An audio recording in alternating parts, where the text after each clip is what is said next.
For all of that, we enter the world of boxing and quite possibly news of a great boxer coming out of retirement, a former world champion. Carl Froch joins us. Good afternoon, Carl. How you doing? You all right? Yeah, very well, thanks, Carl. You've been called out. Retirement, Amir? Sorry? Did you say I'm coming out of retirement? Well, no, I just wondered how much John Fury's got under your skin. Yeah, I'm quaking in my boots.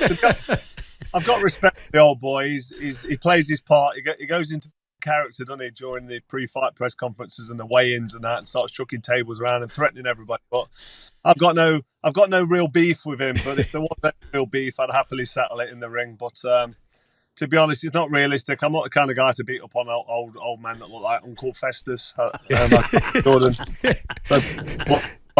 So evidently pointed out, but no, I've got no problem with it. But obviously, I'm not going to be talked down to and called a bum and say that I've got no right to give his son any sort of constructive criticism, which is all I do really. I just like fights and tell people what my opinion is on fighters. And unfortunately, along the way, I've been giving some comments to Tyson Fury that he didn't like, but I think he's all right. I think he's over it. Yeah, he thinks you'd sell tickets because he said, "Come on, you and me, 90,000 at Wembley Stadium." I think, blimey, that's 90,000. It might do that. You never know. He had the cheek to go more than 80,000 at Wembley. How did he thought he could sell out Froch Groves? Yeah, that's it. Yeah, I wouldn't say you've had a pop at Tyson. You've made constructive comments, and one of which is the longer this goes on, that this fight doesn't happen, and we hope it is in May, the fight with Usyk, is that he is getting that little bit older. We saw in the last fight, I mean, who knows, maybe he didn't prepare for Ngannou as he should have done. That seems to be the feeling, but he wasn't quite at it. I mean, maybe it's the start of a decline, maybe it isn't, but it's a question that you can ask as he gets that bit older. Yeah, 100%. I think it was a valid point that I made about his sort of he's slowing down. He's not throwing as many feints, which is what you do before you throw a punch. Throw a little feint, then throw a punch. He's been down on the floor 4 or 5 times. I think it's 5 times he's been on the floor in his last sort of 70 rounds of fighting. And he's getting older, and he puts a lot of weight on in between fights. He goes up. I mean, he's been up to 26 stone. He don't go that heavy now, but he carries a lot of weight around his stomach and around his love handles, sort of around the bread basket. He puts a bit of timber on. But I think as you get older, when you get to 35, 36, I mean, I retired at 36 because it was hard. It was hard for me to make 12 stone. I know he's not got to make a weight because he's heavyweight. He can weigh in what he wants, but he does have an optimal fight weight, which is around about 18.5 stone. So he needs to get down to that every time he fights if he wants to be at his best. And I just think that it's harder to get to that weight when you're older. He's talking about fighting 5 times. I don't know how realistic that is. But I hope he can put performances against Usyk. I hope he can do the business and unify the belts, become undisputed heavyweight champion. I sincerely hope he can do it. Boxers seem a lot more scared to lose these days. I always think, I know everyone's always scared to lose, but I think to try and keep that legacy of never having lost, I think that traps them in some ways from having the big fights. Yeah, potentially protecting that 0, that undefeated record. But I think Tyson Fury is brave enough to get in there with anyone. And this fight's rescheduled for May. I think it's May 18th. And hopefully the fight will happen, and we will get to find out who is the best heavyweight on the world. We've got AJ versus Ngannou before that, and I mean, again, the feeling is that Ngannou caught Fury by surprise, but Anthony Joshua would be ready for him, or did you see enough from Ngannou to think that he could go out there and create an upset? Potentially, I mean, it's a big, strong fighting man. Like John Fury is a fighting man. Strong fighting man, and he's proven himself in the MMA world that he can stand up, throw punches. And then he went in with Tyson Fury and gave him a really difficult fight, dropped him, and it was a close fight that a lot of people thought Tyson Fury lost. So to take the heavyweight champion of the world the distance, I mean, it was 10 rounds, not 12 rounds, because it was a non-title fight. But to do that, Anthony Joshua really does need to be switched on. He needs to be prepared mentally. I know he'll be ready physically because he'll do all the training, even though he's been guilty of not doing the runs and maybe not doing the sparring he needs to have done in the past. I just think he will be ready, and he'll take Ngannou serious based on what he saw against Fury. Otherwise, there could be a bloody upset on the cards. Yeah. I suppose the element of surprise has gone a bit. Yeah, exactly. It definitely was that with Tyson. Tyson probably thought to himself, this is going to be a Floyd Mayweather, Conor McGregor type fight, which was just easy for Mayweather. And actually, Tyson Fury was in there, struggling to land shots. He was getting hit with counter punches. Then he got dropped with that left hook. So he must have thought, what is going off? This guy's not supposed to do this to me. But he did it, and he did it well from Ghana. So AJ will be more prepared, I think, mentally than what Tyson Fury was.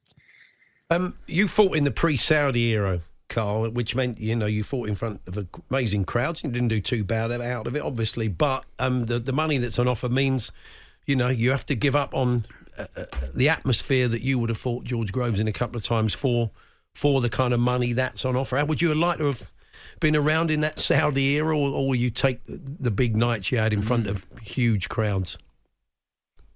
Well, listen, I was fortunate enough to get paid really well towards the end of my career. I mean, I got paid decent throughout my career. The only benefit of going to Saudi Arabia is literally the money, nothing else. No atmosphere.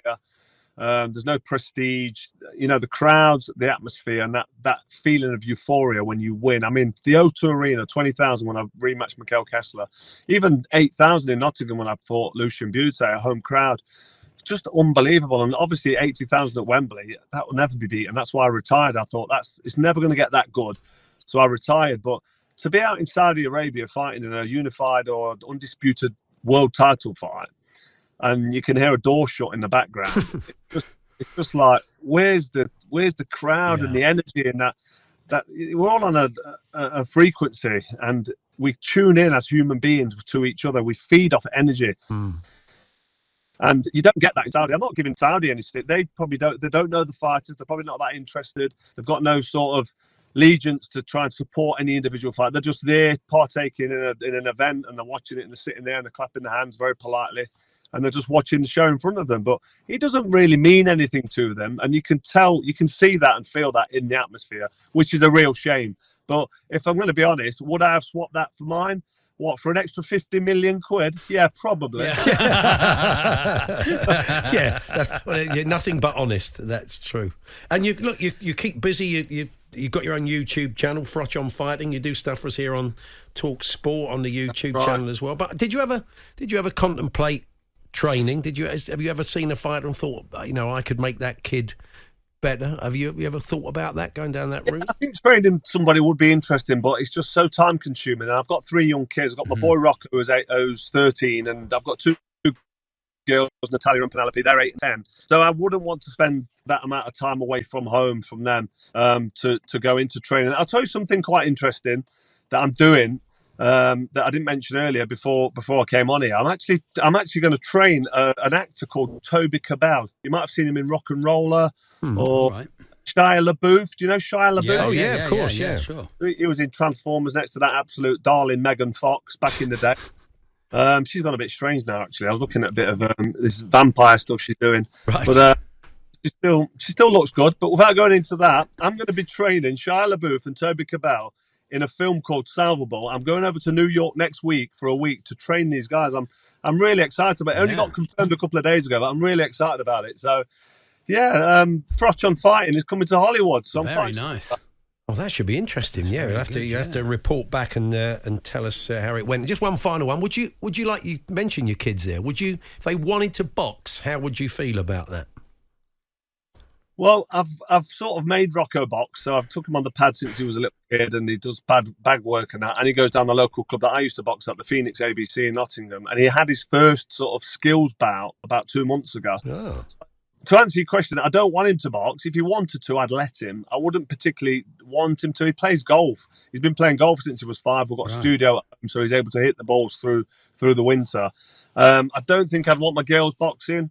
I mean, if they wanted to do it again, you've got to let them have free choice. I think freedom of choice and freedom of anything actually in a Western world is so important. So just let them do what they want. But if I'm honest, do I want my kids getting punched in the face? No, I don't. Yeah, no. The golf is better, isn't it? Yeah, really, I think so, it's the money. Go off to live, and you don't get punched in the face. So that's the way to do it.